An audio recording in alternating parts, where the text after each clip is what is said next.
Elly De La Cruz already looks like an all-star. And as far as 2026 goes, he's just getting started.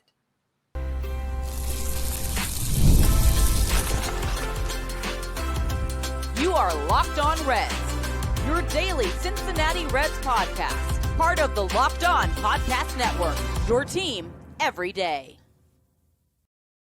I'm Jeff Carr, he's Steve Offenbaker, and on today's Locked On Reds podcast, a little bit later on, we're going to tell you why Dane Myers should be playing every single day. In just a few minutes, we're going to break down yet another awesome start from Chase Burns, where he passed a very interesting milestone.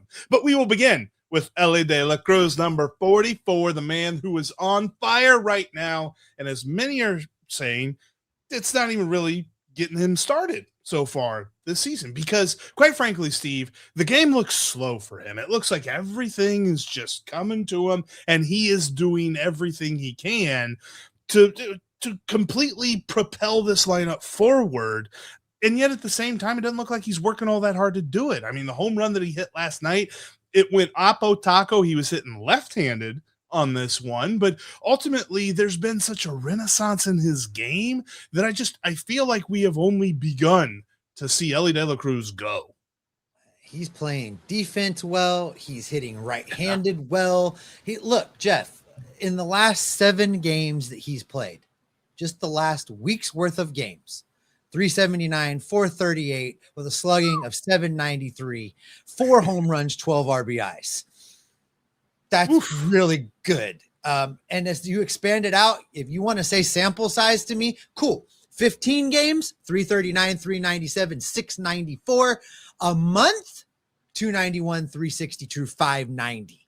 The guy is playing at an elite level. He's going to be in the MVP conversation if he continues to do what he is doing. You know, I was talking with a friend of the show, Paul Keels, today, and we were talking about Elly, and he asked me, am I a believer yet in Elly from the right side? Am I a believer in Elly, even though he hasn't gotten any rest? Are we worried about those kind of things? And, you know, I told Paul, I'm like, first off, I don't see how you can set Elly De La Cruz down right now. I'll be much more worried about that kind of stuff come July, August, September. And as far as the right-handed hitting of all this goes, I think that Elly now just has enough big league experience under his belt. His legs are healthy. He feels good. He's worked hard in the offseason. He's worked on his defense. And we're just seeing the natural progression of a player that was destined to be a superstar. I think finally putting all the pieces together and having everything just kind of click. This is the season where the right-handed batting has clicked. The defense has clicked. The health has clicked. His ability to prepare and maintain for a long stretch of games played is dialed in. Elly is locked in and ready to go. And don't underestimate also having Sal Stewart being the guy hitting behind him in the lineup and the impact that's had on him finally getting some pitches to hit. And I also think ABS has helped him a little bit, where he's just not getting hosed every other at bat with strikes that aren't strikes. Yeah, that's really helped out. And you know, I also want to talk about the glove a little bit here in just a moment, but to kind of accentuate your point, like I've seen some people, I'm going to try to turn here, see if I can show it. Like I've seen some people really try to describe the difference in his right-handed approach. And the biggest part about it is last year he was open. Last year he was right here, where it's like, all right, his lead foot is pointing a little bit more down the third base line. Not quite. It's not, you know, anything crazy, but a little bit more to the third base line. This year, he's more square.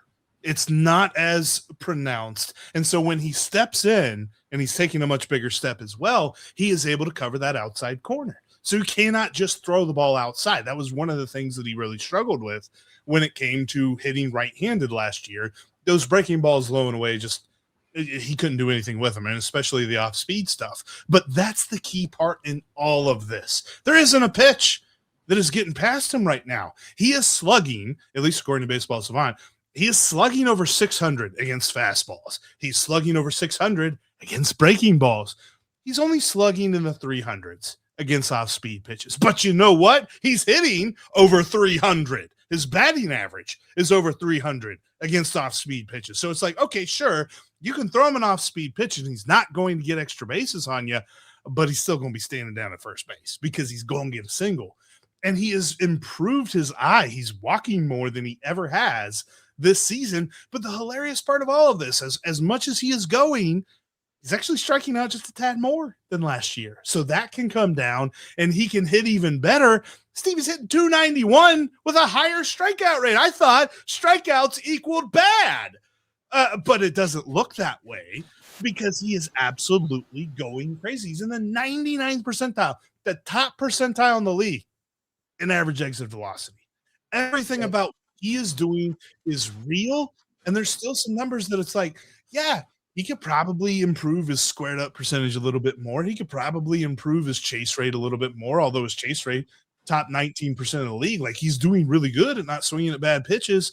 Overall, everything about his profile is this is for real. But we're just getting going. Like, he can do something because we still have a couple of days in the month of April. If he hits another home run in this Colorado series, he could break the major league record for most home runs by a switch hitter before May 1st, ever in the history of the game. Not just Reds, period. That's how good he's going right now. Yeah, he hit number 10 against the Rockies last night. You know, you talk about that batting average being at 291. I'm more excited about the on-base percentage being at 362 with the increased strikeout rate. If he continues to get on base at a 362 clip for the entirety of the season, he's 100% in the MVP conversation when the votes get cast at the end of the year.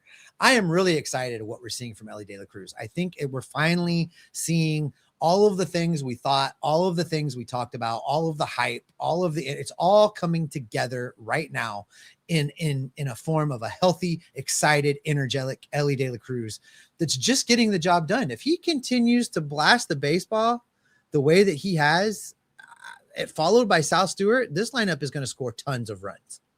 And you know what we're not talking about? Why he's not currently standing in the outfield. Because he is playing that shortstop position so ridiculously well. I know we broached that subject in the offseason, but I was on the camp of give him another year. Let's see what happens. And right now what's happening is amazing because he made two plays last night that he doesn't make last year. And I'm not talking about he ran into the third row in the left field seats to catch a foul ball.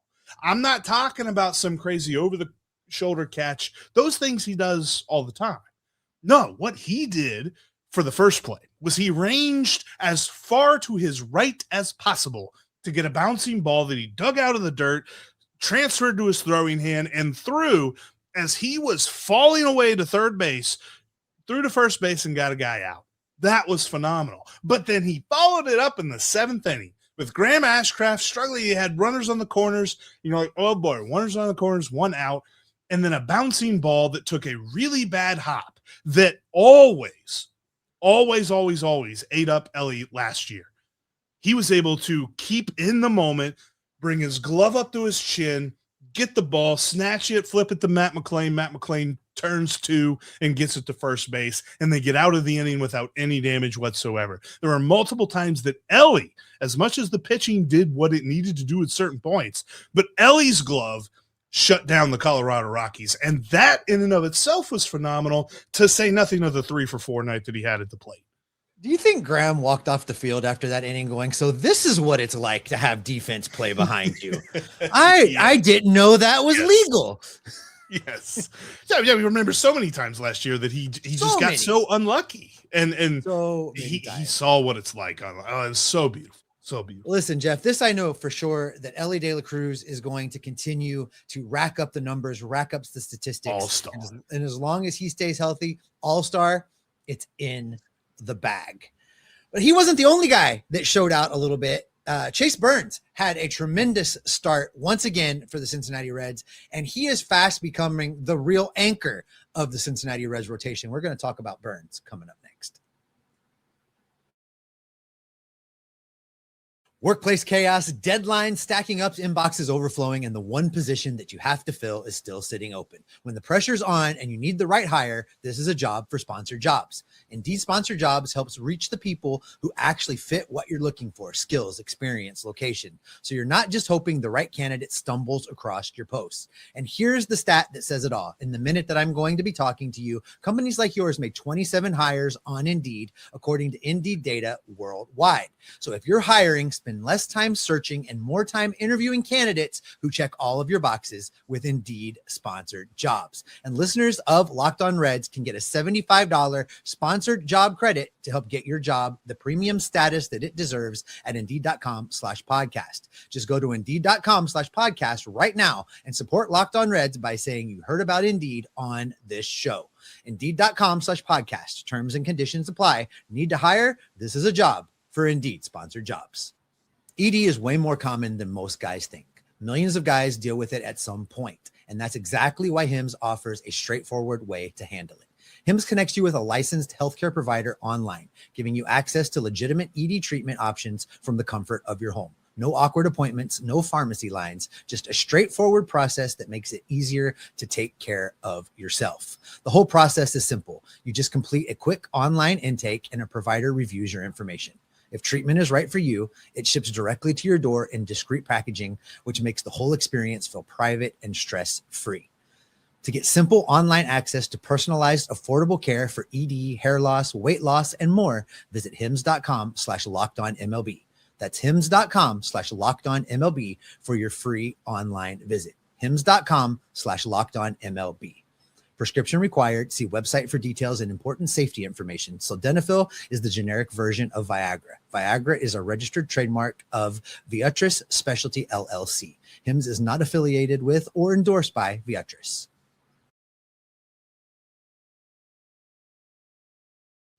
You already live the Cincinnati Reds each and every day, and you're already an everydayer. You're already here with Jeff and I every single day. Elevate your game, step it up a little bit with Locked On's Everydayer Club. Go to lockedonpodcast.com/everydayer. You're going to get exclusive access to an ad-free version of Locked On Reds over in the audio feeds. You're also going to get in on our Discord server where Jeff and I are talking about. Tim Daniel is in there, and you don't just get the Locked On Reds channel. You get every single channel for every single show with every single host in the entire Locked On network. $5 a month, $50 a year. The link is in the show description. Check it out today. All right, Jeff, listen, as fun as Elly was, and by the way, we didn't even mention Spencer Steer in that last segment. He also went yard and looked good in yesterday's game. The pitching. Chase Burns is fast becoming the guy in this rotation that when it is his turn to take the ball, you know the Reds have a chance to win that game. He right now, for me, Jeff, is the anchor of this rotation, absent Lodolo and Green. I am excited about what Chase Burns has been doing. I'm excited about his ability to get it done. Here's what he did last night, Jeff. He went 6 innings, allowed 7 hits, 2 runs, both of them earned, only walked 1 guy, struck out 9. ERA on the season, for those that like that stat, 2.65. I think the most important update about Tuesday night's start for Chase Burns is that we learn that when he needs to make a pitch, he is going to make that pitch. There were multiple times that he was pitching with guys on base, and like you mentioned, he gave up 7 hits. And there's just the one walk. It was the leadoff hitter of the game, Edward Julian. They walked him on 5 pitches, I think it was. But that was the only walk he had all night. And whenever there were guys in a spot to do damage against him, he shut them down. That fastball slider combo was working beautifully. I would love to see a couple of different things that maybe Pitching Ninja has or something, because I feel like he was tunneling those 2 pitches really well. And that's really how he is succeeding this year. Those 2 pitches are working so phenomenally in sync, where he can run it up to 100 with the fastball and then about 92, 93 with the slider, and with just amazing break. He has more strikeouts. I saw this stat on the broadcast, more strikeouts on the slider than any other pitcher in baseball right now. That's how good his slider has been. And so when you see him on the mound, and even when there is trouble brewing, where it kind of felt like early on last season after he was first called up, when trouble happened, trouble went off on him. It's not the way this year. This year, he has learned to buckle down and get the outs when he needs them, and that is what has made him so dangerous. You know, you look at some of the things he's doing right now, Jeff, and you talk about one walk in this game compared to the 9 strikeouts. He really is just blowing guys away when he reaches back and digs in. On the season, in 6 games, 39 strikeouts to 12 walks. I'll take that ratio all season long. He has really – we talked about this a couple times where, I was telling you, I've been listening to some of the opposing teams' broadcasts when Chase Burns pitches, and these announcers consistently have said he is a future star in this game. He is going to be a star. He is this stuff. He is going to be one of those guys he talk about. I think he's arrived. I said then I thought it wasn't going to be long before I was willing to put him in that category. If Hunter Green was healthy right now and ready to go, for me, it's a toss-up of which guy you put in the number 1 slot in this rotation. Hunter might get it just on he's been here longer, done it longer when he's healthy. But what a 1-2 punch of Hunter Green, Chase Burns. That's really how I have them ranked in this rotation right now. Yeah, and I still think that there's meat on the bone for him, though. Like there's a couple of different things on Baseball Savant. Like obviously the walk rate could be better. It's not horrible, but it could be better. And one of the other things that he really could just absolutely take a huge leap with is if he makes his changeup more of a pitch. Right now, it's just a show me. Right now, he throws it every so often. And honestly, at least according to Baseball Savant, it kind of gets clobbered a little bit. It's got a 380, was that what I saw? No, I'm sorry. 357 expected batting average, 500 actual batting average. People are clobbering this thing when he throws it, but he only exclusively throws it against left-handed batters. So, like, if this is something that becomes more of a weapon for him, then he really will take a leap to a point that you're like, this isn't just like, man, it's a nice stretch. It's like, this is going to be crazy good. But then I say that, and he's already become the Red who's the fastest to 100 strikeouts. He got to that mark on Tuesday night with his 3rd strikeout of the game. And when you kind of average it out just based on math, you take his career innings and divide his career strikeouts of 106 by his career innings number, he gets about a strikeout and a half per inning. So go with me on a little bit of journey. You can take a strikeout and a half per inning, and you assume that he throws as many innings in his Reds career as Homer Bailey did, which I'm not saying like he's throwing the most ever. Homer Bailey threw 1,200 innings as a Red. He would blow away the franchise record for strikeouts. It would be 253 more strikeouts than Jim Maloney had. And that's just at his current rate. I believe that could be even better moving forward because he is that good of a pitcher and he still has even more to go. I hear you saying that, and I'm seeing the meme in my head of all the mathematician signs going around. Yeah. And our buddy Ken, I saw that you posted this on Twitter X and confused our buddy Ken, Obscure X Red. But he said he finally got where you were trying to go with all the math. Yeah. But Chase Burns has the potential. I don't want to anoint him yet as he's going to be the ace. He's going to be he has that kind of stuff. And I see not too far into the future where Chase Burns and Hunter Green are battling each other for who gets to be the opening day starter, who gets to be top billing in this Reds rotation. I don't think that it's guaranteed Hunter's spot as long as he's here. I think Chase Burns could take that away from him. And what a tremendous 1-2 punch that'll be a couple years from now in this Reds rotation. I look at his career numbers, Jeff. Partial season last season, you were right. When things went wrong for him in 2025, they went wrong, and that affected some of his numbers. But to your point about the walks, his walks per 9 is down last year to this year. In last year, during his short time in the big leagues between starting and relieving, he had a walks per 9 of 3.32. That's down to 3.18 right now, while the strikeout rate has continued to climb and is only going to get better. His strikeouts per 9. It was one of those things where you're right. he's just scratched the surface. We talked about this with Elly, right? Is he just getting going? How much more does he have to give? How much more is in there? Chase Burns still has a lot to give. There's a lot more for him to do. He's averaging a little over 5 innings a start right now. I want that up over 6 innings per start. I want him to push into the 7th inning more often than not. If he can push into the 7th, keep his walks per 9 right at 3. If it gets better, yay, that's a bonus. That's icing on the cake, but keep it right at 3 and you keep your strikeouts per 9 above 10. That's a stud ace pitcher for this Reds rotation for a long time. Easily. And I think it's interesting to start to look ahead because like I mentioned, the strikeout record, Jim Maloney holds that strikeout record. He did that in 1,800 and some innings as a Red. I don't know that we see that many from Chase Burns because then the question becomes, do they sign him to a second contract?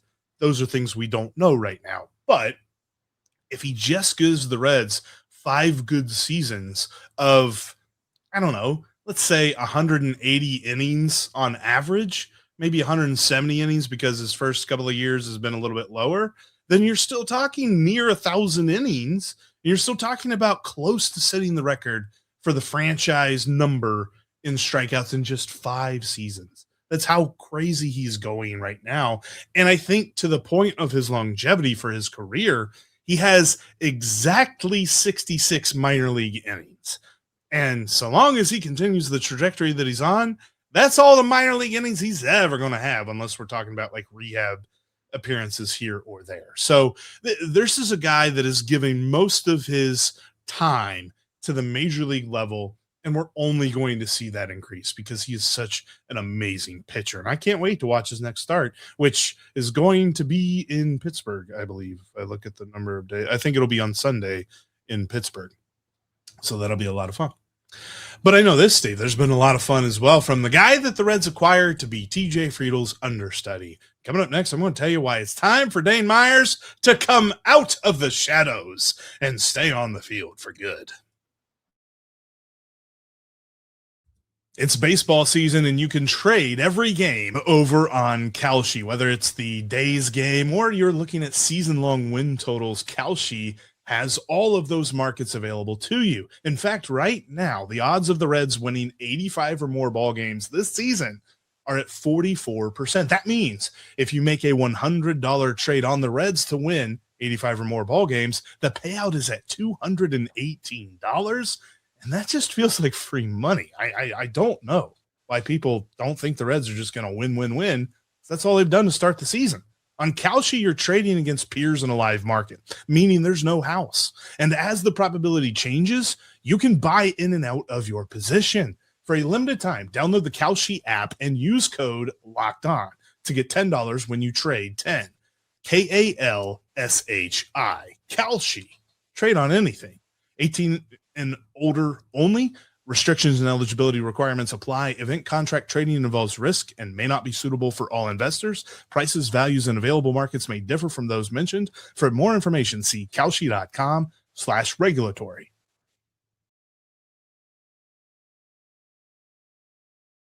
I invite you to continue the conversation with us after the show is over. You can follow me on X or TikTok at Jeff Carr with 3 Fs. You can follow Steve at S. Offenbaker with 2 Fs over on X. Or you can follow the show at Locked On Reds on every single social media platform out there. All right, Steve, when it comes to Tuesday night's ball game, there were a couple of other storylines, and I think that it was fantastic that I called that Dane Myers was going to have a good series, and he just decided to have a really good series in one game because he was getting on base all the time, played pretty well defensively out in center field, had a couple of steals, scored 3 runs. He was all over the place, even dropped down a bunt for a single because he noticed that the third baseman who had just come off the bench was standing there picking his nose. Well, okay, I don't know that he was picking his nose, but he was certainly far enough back you could drop in a bunt for a single, and that's exactly what he did. I think that there's something to this because you and I talked about the right field horrendous mess that the Cincinnati Reds have. And I think that they do have a fix if you count Dane Myers in as your everyday center fielder because you can move TJ Friedel to left field and you can move Spencer Steer to right field. Voila. I'm not saying it's sexy, but I am saying it's a solution. So the comment section agrees with you.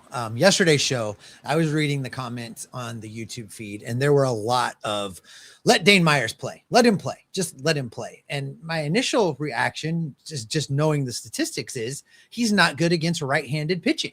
And that was kind of my answer yesterday morning as I was reading through the comment section. But then I pulled up the statistics and had it in front of me. Career numbers for Dane Myers against right-handed pitchers. 142 games, Jeff Carr. His slash line is 224, 279, 296. That's better than Rhys Hines. That's better than Noelvi Marte. That's better than Will Benson. That's better than JJ Bleday. Yeah. Until the Reds go and trade for a right fielder and change this conversation, the best outfield alignment right now is TJ Friedl in left, Dane Myers in center, Spencer Steer in right. Yeah, it feels like the Reds' strategy with right field was, well, Noelvi Marte is going to do it, right? And then he didn't. And they're like, well, Rhys Hines is going to do it, right? No, not Rhys Hines. Okay, JJ, well, he's only played one game. We don't know what's going to happen here. So you might as well, like, Dane Myers presents the Reds with this ability. He is phenomenal at getting on base right now. Like, even if it's 2 strikes, he is getting on base almost 50% of the time. Steve, 2 strikes, he's getting on base almost 50% of the time. I'm not talking about a hitter's count. I'm not talking about some dude setting the ball on the tee for him, or some sort of meatball coming down the middle. I didn't have to squint really hard to find this stat. 2 strikes, dude's getting on base almost 50% of the time. It is an amazing ability that he has. And I feel like there was something that was unlocked when he was acquired by the Reds. And I know that they talked about it on the broadcast on Tuesday night. They've mentioned it a couple of different times whenever Dane Myers has done something good in the ball game, that whenever Jim Day talked to Dane Myers in spring training, they asked him, what's different about Cincinnati compared to Miami? He's like, the first time I talked to Terry Francona, the first thing he said to me was, go out there and play your game. He didn't tell me what my game was. He said, go out there and play your game. Do what you do. And I think that is such a basic, easy thing to say. But in the day and age of baseball, where you've got this analytic and that metric and this statistic and this peripheral and this everything that you can analyze the game with, at some point you just need somebody to say, you know what? Just do the thing. And that can be just as deep as any of the analytics, and it seems to be plenty deep for Dane Myers. Well, whether we're talking about analytics or traditional counting stats or whatever, offensively, I think it works. And defensively, it puts the best center fielder on the team in center field every day. And give me that, because Dane Myers plays a heck of a center field. So you look at that defensive alignment, Spencer Steer is still the weakest link of that group, but I think you minimize its impact by putting him in right and having the ability of TJ Friedl to cover a lot of ground in left. It means Dane Myers can cheat a little bit and help Spencer Steer. So I like that defensive alignment. I think that helps the Reds outfield in general defensively. And like I said, it's not sexy. It's not the prettiest splits in the world. They've been better this season. His splits this season versus career are better right now than they have been. But all things considered, I really do think, Jeff, this is what the Reds should do until such time that they maybe can go out and make a deal closer to the deadline and bring in a true right fielder that can hit a little bit. Yeah, and to add to the fielding conversation when it comes to Dane Myers, we know for a fact, because we've seen it happen in a couple of games now, that he's got a really good arm.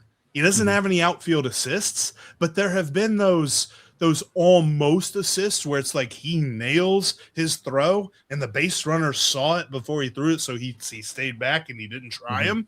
Like, there's been multiple times where you've seen that happen.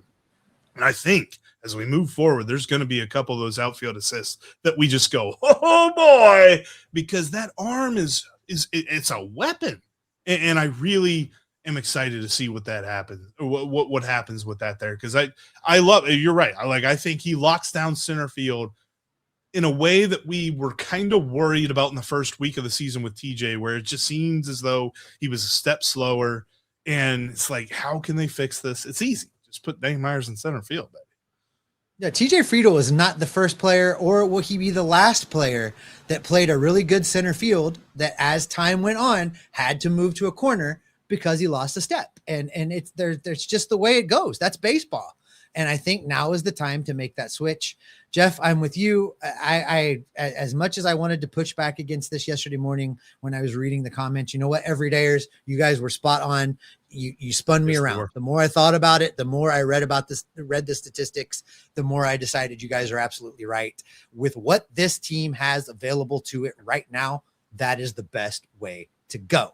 Now, hopefully they don't sit on their hands all season long. And at some point in time, there is a move for a right fielder to upgrade the right field position and the lineup and all of the things. But right now, I think this helps the team just by making this little tweak. And to put the bow on it, because there might be that person that's just like, well, they're both the same age. It's not like you're talking about you're bringing in a 22-year-old for 30-year-old TJ Friedl. Like, Dane Myers is also 30 years old. The big difference is Dane Myers has played 390 less ball games than TJ Friedl has. So their legs are just fresher is what it amounts to. And he's an athlete. This is going to turn out to be a very, very savvy deal that Nick Krall made this past offseason. Very glad that he made it. And that is where we're going to go ahead and wrap up this edition of Locked On Reds. Thanks, as always, for making Locked On Reds your first listen each and every day. For the audio folks, go over to Locked On MLB. Check out that feed. There is so much cooking in that feed. It's hard to keep up with all of it. Sully's got you covered with Major League Baseball from a national perspective. Former Reds reliever Mike Stanton has you covered of Major League Baseball from a retired player's perspective. And the folks over at MLB Game Night are joining the experts of the Locked On MLB channel to bring you every single game, every single night, so you don't have to watch 14 hours of baseball unless you just really want to. That's over in the audio feed. For the video folks, we're going to send you over to Locked On's first ever 24/7 national YouTube channel, where all of the experts of the Locked On network are talking ball 24 hours a day, 7 days a week to keep you informed on all things sports. Jeff and I will be back in your feed tomorrow. Actually, Jeff will be back in your feed tomorrow. I am out tomorrow. Jeff is running solo. He's got you covered with game 2 of Reds Rockies, where hopefully the Reds have nailed down another series win. He'll bring you all of the news, the notes, the rumors, the report, and the information to keep you locked on Reds every single day. Dane Myers, Steve Offenbaker, athletes. I get what you're saying. I'm going to pretend you didn't say that. But I will say, I think Cincy Shirts needs to make a Dane Myers t-shirt. I'm thinking the Great Dane. Oh, my God. It's a terrible idea.